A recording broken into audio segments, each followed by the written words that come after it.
Hello and welcome back to the 162 in Arlington podcast. We are going to be discussing the Rangers losing another series, this time to the Astros. They lost three out of four. It's been very brutal to watch. It's been very brutal to watch. Um, I think I think they're starting to lose the fan base. Really, I think looking at these last seven games that they've played, getting swept by the Angels and now losing the series to the Astros. I think at the beginning of the Angel series up till maybe after Wednesday night, I think it's just a bunch of rage. After Thursday night's game, especially on X, I didn't think there was like a lot of noise or rage. I think people are just kind of done with this team and moving on, which I don't blame. But it just kind of shows how bad of a spot the Rangers are in right now. I'll just hand it off to you. What's your thoughts on the series? It's the same thing we've seen. I mean, this offense can't produce, and the starters give up a lot of runs in the first inning. That's pretty much been it. Talking specifically on the offense, I mean, you look up and down the lineup, you got like three guys producing. You got Nimmo, Peterson, Young, and that's really it. Duran.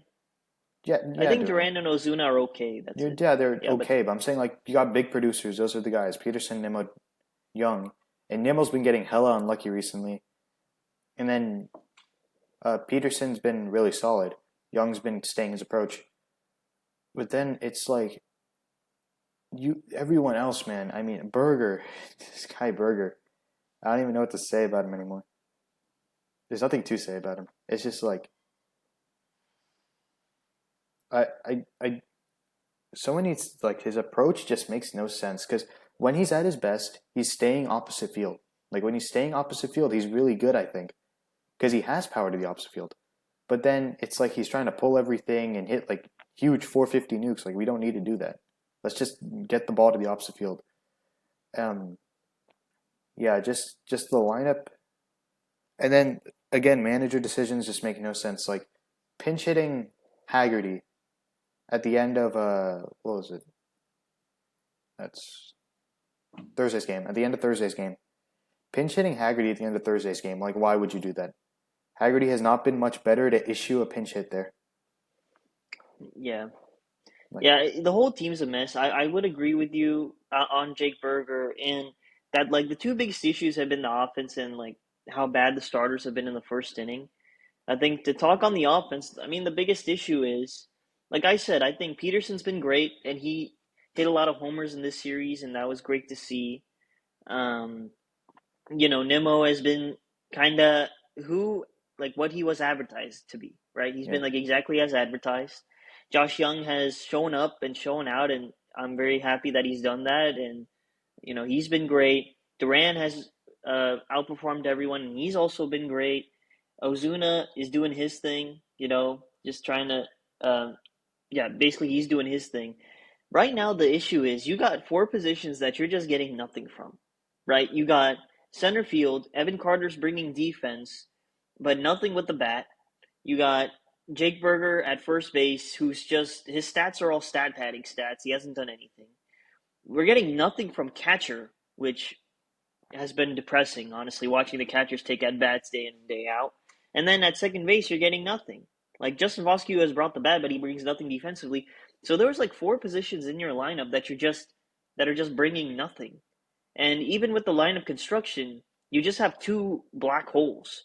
Having Evan Carter and Jake Berger in the middle of your lineup, and then whoever the catcher is and whoever your second baseman is at the bottom of the lineup. So there's just two big black holes in the lineup, and asking half of your lineup to do all the work is just like you're not gonna win a lot of games. yeah. And I mean, putting Berger above Duran makes no sense. I mean, it really should be Peterson, Nimmo, Young, Duran. I don't know why Carter and Berger are batting there, but yeah, Yeah, I just lineup construction and then the pinch hitting and yeah, just in general, the offense is just dead because you can't like if you look at Peterson, Nimmo, and Young, all have around 800 OPS. If you look at it, except Nimmo, Nimmo's at 762. Duran even has almost 800 OPS, so like they're all hitting well. But then again, that's only four guys. I mean, the rest of them are all like 600 below. yeah, literally. Is anyone else in the 700s? No one else. Foscue's at 731, but like he hasn't had enough at bats. Yeah, Haggerty's at 367. my gosh. And we're gonna. I couldn't believe like they're gonna just sign. They signed Nikki. Forgot for everyone that didn't realize, or I know they probably realized. Like they signed Nicky Lopez, DFA'd Andrew McCutchen. It was time. It was time for Kutch. I've been saying for the last three series, like I think Kutch brought good vibes, but he really wasn't bringing anything against lefties, and he had to get DFA'd. And I think the same thing is about to happen with Sam Haggerty. But they just brought Nicky Lopez in for defense. But they've seen that with Evan Carter. Evan Carter's only brought defense and nothing with the bat, and he hasn't really been productive. So I don't understand how playing Nicky Lopez at second, just who just brings defense and nothing with the bat, is going to provide anything better than what Justin Foscue was doing, which was bring something with the bat but nothing defensively. I don't know. That was a weird move, other than just calling up someone from AAA like Cam Cauley, um, Uh, yeah, because I or think just Foscue's going to Freeman in platoon. general. I think Foscue's Yeah, platooning DH Foscue. now. Yeah, or I think he'll platoon at second because Lopez is a lefty. So Oh yeah. yeah. Um. So yeah, I think we just talked about the offense. It's just bad. You have like half of your lineup isn't doing anything. There's no cohesion. Like all the stuff. We've seen the offense. There's really just nothing much else to um say about it.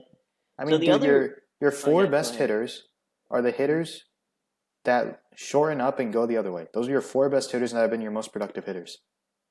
Because Young does it, Nimmo Peterson, does not it. really. Peterson not really, but Peterson, he has recently when he's gone on this hot streak, he's not swinging out of his ass. He's kind of just taking a that is what it is. There are so many hitters in this lineup that just like swing out of their ass. And like I didn't really play baseball, but I feel like you don't have I know enough to know that that's not the way you're supposed to go about it.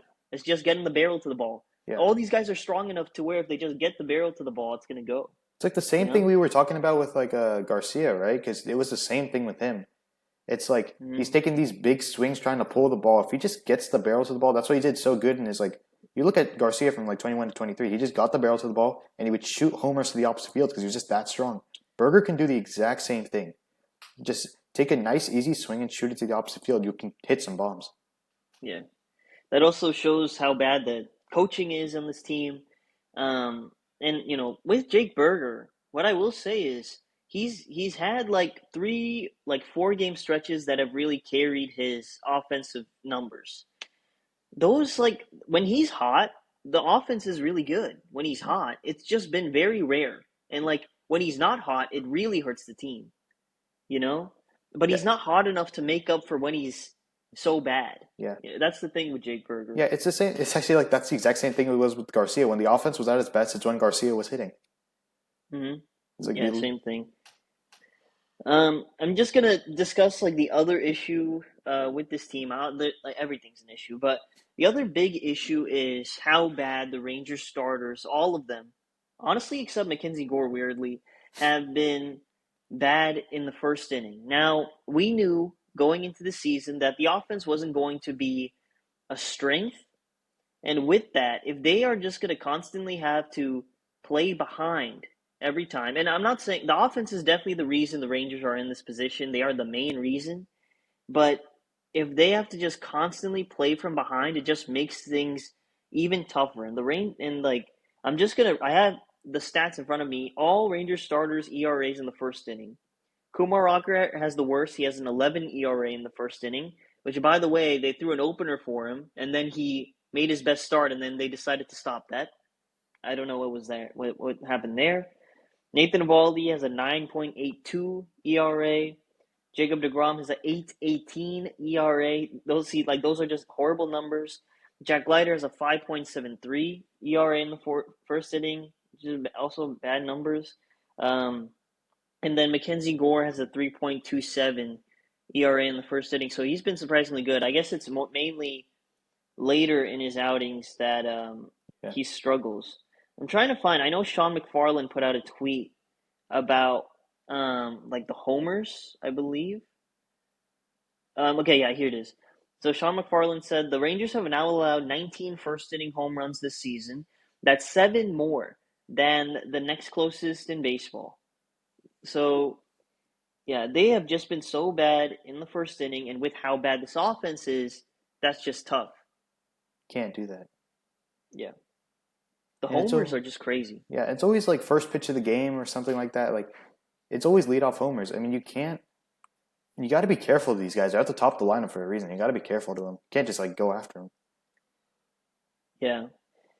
Um, I mean, the other issue to be talked about was kind of like, I guess within the series that I just kind of thought of was them pitching to Jordan, Oh yeah, um, which is just frustrating, man. Like, we know, like, okay, Zach Neto kills the Rangers, right? Shea Langoliers kills the Rangers. Jordan is another one of those Rangers killers, and it just feels like the Rangers, like, don't know that's the case, and like you need to be more careful to these hitters, and instead they're like, oh, these guys are just on fire. Well, you're throwing it right down the middle, yeah. just like try to not do that. And I feel like it's like that's an organizational thing that they can't They do they it to just can't Seager. let these guys beat you. They do it to Seager every time, man. Yeah, These guys just paint the corners to Seager, and Seager's different because he'll actually like when he's on, he'll actually still hit that. But like they paint the corners to Seager. And if they walk Seager, they walk Seager. That's everyone else's mentality to Seager. So why is it these guys' mentalities to Jordan that he's just a hot hitter? Let's just keep pitching to him. That's not gonna work, man. yeah. Alexander's pitch was No, how, crazy. you're gonna throw a 3-0 sweeper in the zone. You're stupid. Yeah, it was dumb. Yeah, they just kept pitching to him, and finally on the last day they didn't pitch to him, but the Astros still scored runs. The Astros were definitely the better team. Their offense is really good. Yeah. Um, well, yeah, that's the. I I mean, guess. actually, like a couple Yeah. What up? things. What up? Yeah. Um, What up? Chris Martin came back. Kind of threw some. He actually looks better because Chris Martin is actually like if you were to actually like look, he would be a good closer. When Mm-hmm. he's locating, which right now he is. He looks much better than he used to. Before he was kind of just throwing everything down the deck. He's actually locating now. If he does that, he's a really good bullpen arm. So that's nice to see. And then also, you can't really blame the ballpark anymore because the ball's actually carrying Yeah. now. Like the ball is genuinely carrying now, Yeah. The like it used Astros to. hitters hit a bunch of Yeah, bombs. they hit like Astros bro hitters hit a on bunch of bombs. what was it Tuesday, bro? Like all the Astros homers were like 450. Yeah, man. They were just They're just memes. bad hitters. The Rangers just have bad hitters. Yeah, it's like it's not the ballpark. Like it's Yeah. because even Nimmo Thursday hit 194 that almost got out. So yeah, the ball's carrying like it Well, it used did to. get out. Yeah. It did. Yeah, it did get out. But like so the ball's carrying like it used to in 23. So it's not the Mm-hmm. ballpark anymore. Yeah. Well, that's all we got to talk about for the series. They're 25 and 31, but somehow 2.5 games out of the division as the Mariners swept the A's. And the Mariners now have the lead with 1 game under 500. It feels like the Mariners are just going to kind of cruise with this division, but the Rangers are still 2.5 games back of the division, and they are 2.5 games out of the, 2.5 games out of the wild card. So they're technically still in it. They got the Royals who are struggling, but they got swept by the Angels who are also struggling, so it doesn't really matter. Um, so let's see how the season plays out, Do man. not pitch to Bobby Witt Jr. I swear to God. Yeah, usually it's South. Oh yeah, it's Salvador. Usually it's South Res that kills them. In this ballpark specifically, he hits tanks in Globe Life. So yeah, I'm very interested to see how this goes. I feel, yeah, you know. Yeah. So wait, what's been their record now? They went 3-6, 4-9 in the supposedly easy part of the schedule. These last 13 games, they've gone 4-9 in the Easy easier part part of of the the schedule. schedule. Just freaking pathetic, man. But anyway, we appreciate you guys for the support, and we'll see you after the Royals series. Peace.